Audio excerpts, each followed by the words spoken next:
Hello, my name is Vina Yates. I'm here to talk about the early screening inventory method for assessing children.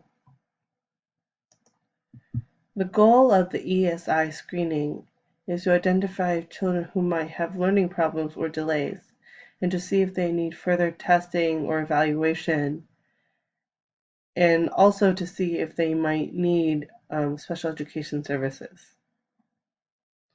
The test is divided into a 25-item test where under each item a child can earn up to 3 points, and the points are all added together and entered into this chart to see which category they fall under. If they fall under the section OK, it means they do not need further testing. If they fall under the section rescreen, it means that they need retesting using this method. And if they fall under the section of refer, it means they need to be referred to further evaluation methods and testing. And it is possible that they are at risk for these learning delays. This itself tests 3 different categories: the visual motor category, the language and cognition category, and the gross motor category.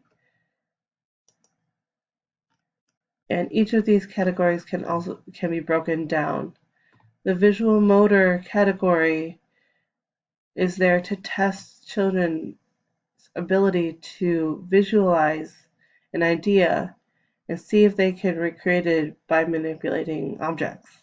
So they can build with blocks or copy somebody else's form, drawing a picture, replaying something that they've seen from memory.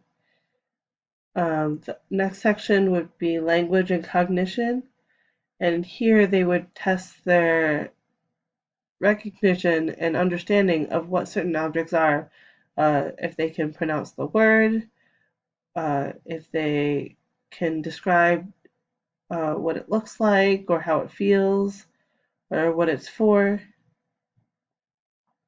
And the last section is gross motor, where children can test their abilities on what different parts of their body can do. This type of evaluation is particularly sensitive for parents because the results might be life-changing for their family. A child can have extreme learning delays and affect the family dynamics, or a child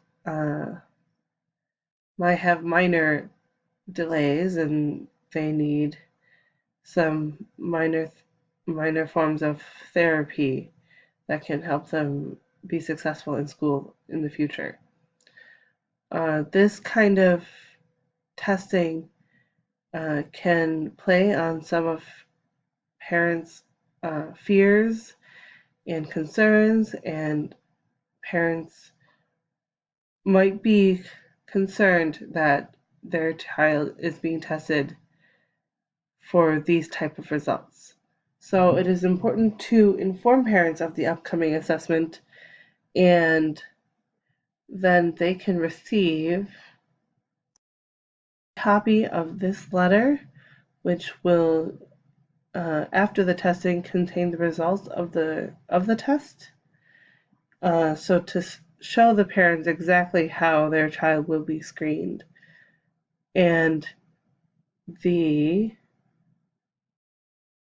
kit that the test comes in contains a section where there's a parent questionnaire that the parents can fill out before or during the test, because some parents will be in the room when the child is being tested, and sometimes this kind of situation can result in different results from what if the parent were not there. It is important to remain responsible and ethical when conducting these kind of assessments because this is a sensitive topic for families. And it is important to recognize that a parent might refuse the assessment of their child, and their wishes need to be respected. During the exam, it is important to be respectful of the child and of the parent because the parent will be nervous and the child might not know what to expect, especially if they do not know the facilitator. And it is important to stay objective and only record what is seen. The kit actually provides a script for how to conduct the assessment, and for the most accurate results, it is important to stick to that script.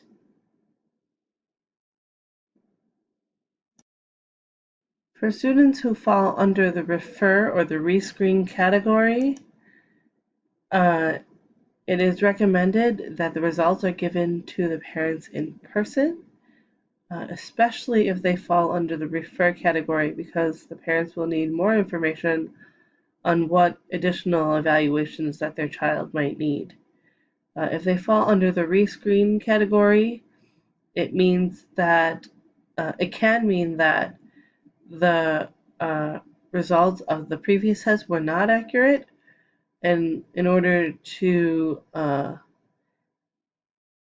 reassess to see if this is exactly the results, the child needs to be retested in this method later after this test, the first test.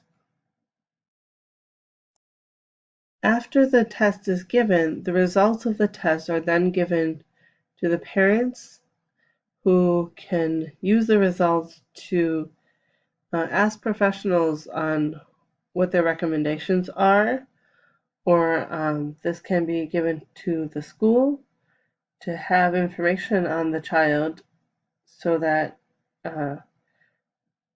curriculums can be created to help them better those skills that they might need improvement on.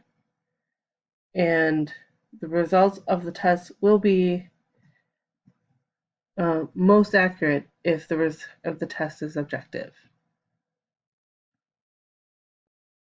One of the positive things about this particular test is that it is fairly simple to use.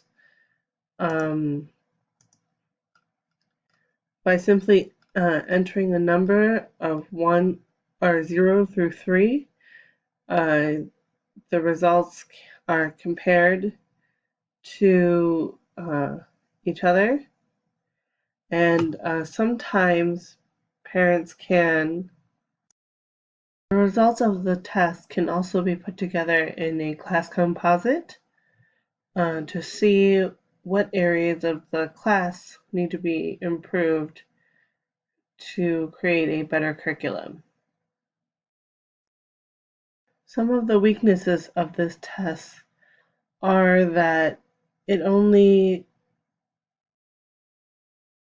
does not take the personality of the child into account. It only tests the child over the course of one day. So if the child is feeling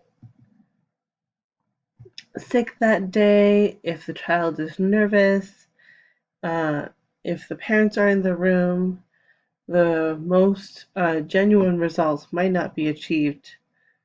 And the person giving the test might not know the child, and the child might not know the proctor.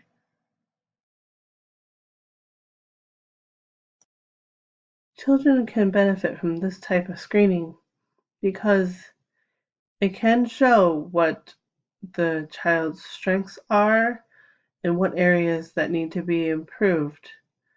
It can show that in some areas where they need more improvement, It can help teachers create curriculum that can help enhance those skills. And for children, when they do well at something, they can compare it to when they didn't do so well at the same thing, and they can feel pride in seeing the results for themselves.